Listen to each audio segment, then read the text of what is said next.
At 71 years of age, Academy Award-winning actress Helen Mirren isn't slowing down. Her latest film, Collateral Beauty, also starring Will Smith, was just released. Who did you write the letter to? I wrote the letter to Death.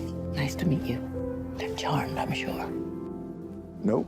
It's a touching drama about loss, love, and time, something Mirren can relate to. Correspondent Scott Carty sat down with Mirren and asked her what's been the biggest challenge of her professional career. So much of the movie is about overcoming obstacles or challenges. Was there a particular obstacle in your career that you can think back that you pushed through, and how did you do it?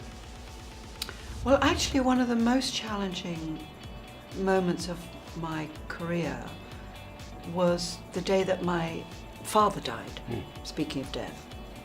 And I was about to go on stage, and I was doing a play called The Duchess of Malfi, which is all about death. There are many death images in it, you talk about death, and the play is a Jacobean play about death.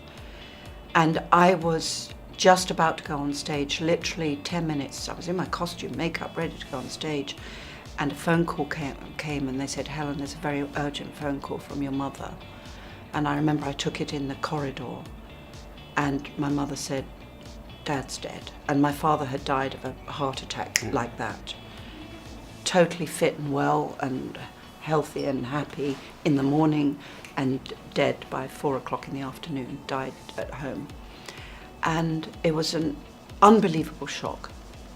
And I remember I was literally, when they say you fall, I was like on the floor, my knees buckled. And now it's 10 minutes to curtain up, the audience are already in the theatre.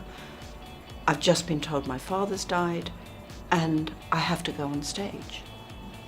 Or at least I have to make the choice between going on stage and fulfilling my responsibilities to the audience, or saying I have to go straight home to my mother. And I remember my mother said, do the show, it's come afterwards. And I went on stage and I did the show. And I never to this day know whether that was a good thing to do or a bad thing to do, you know. I think my father would have wanted me to do it, because I think he, like me, would have thought you can't let the audience down, or the fellow actors. I think he would have a similar attitude that I had. But that was very difficult. Thank you, Helen, for being so honest and transparent. Just 2 reasons why audiences have loved you for decades.